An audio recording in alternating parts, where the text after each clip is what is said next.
Greetings, vultures and roadkill. You know who you are. Today we talk about how a nation falls. Specifically, the United States of America.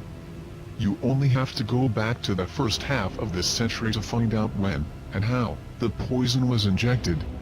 All the warning signs were there. You'd think the lawyer Congress, obsessed with protecting their clients from liability, would have taken preventative measures. And you bet they did. You just need to understand that the voters weren't their clients. Instead, they were the mega donors and super PACs, the gun dealers, the polluters, the compulsive gamblers.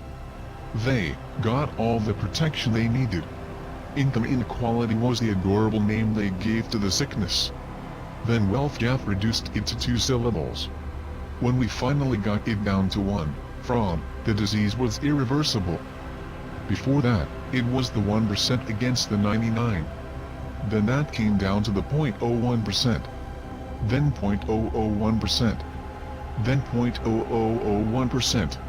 And lucky us, we got to live long enough to see it come down to the 0.0000001%. That's just one man.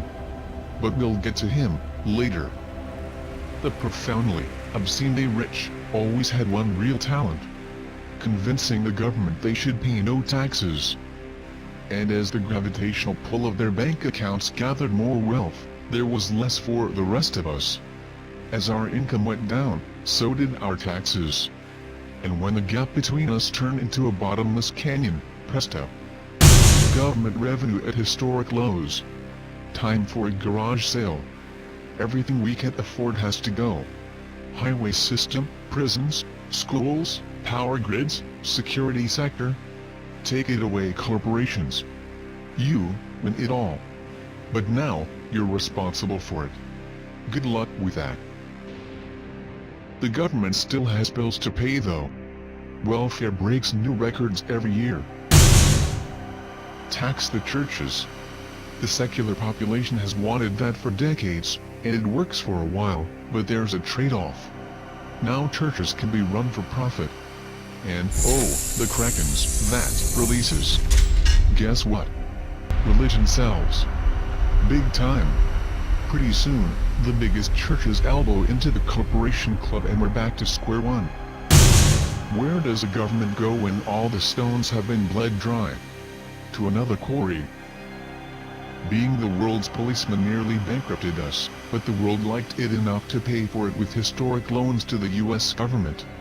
But marrying their economies to the #1 debtor nation on earth wasn't going to end well. Now the patient's on the gurney with a knife to the doctor's throat. Too late for regrets, doc. If we go down, so do you. Meanwhile, we the people drown in credit bills and high-tech toys. Dream kids eat us for breakfast, lunch, and dinner. Can't hold down a job? Just get arrested. The courts love to feed you to the prison industry. And if you're really lucky, you just might end up as a lifer at Pittsburgh. At least it's quiet there. And hey, how about that weather? Believe it or not, your grandparents could still use the word storm instead of superstorm. Animals used to live outside zoos and factory farms. When the oil ran out, we finally got that solar power we always wanted. As usual, we did the right thing only after we exhausted all the other options. Pittsburgh Ash makes the best solar panels we ever dreamed of. One day they'll make great gravestones. So who are we, the lucky generation that gets to live with this? No previous generation cared enough about us to stop the poison, even though they could. How do we respond? The ranchers fire the opening round.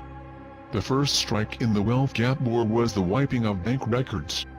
The rich responded like they always do, decentralizing their wealth and converting liquid to solid. Then, incognito, and the unsung, got in the game with sabotage and vandalism. Who's going to invest in a new factory that might burn down tomorrow? At least we got our music. If you want to call it that. Rap bands screech and wail louder every year.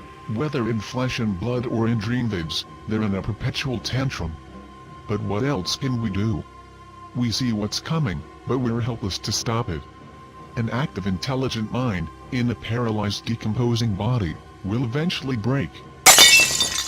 Astronomers will act before that happens. We'll do what the Ranchers, Incognito, the Unsung, Mask, 99.9, and all the other activist groups wish they could. The rich must be shown what a dangerous thing they've created. There is nothing more dangerous than people with nothing left to lose. There is no greater weapon than a human life. But first, we'll shine the spotlight on the darkest hole, and see who comes crawling out.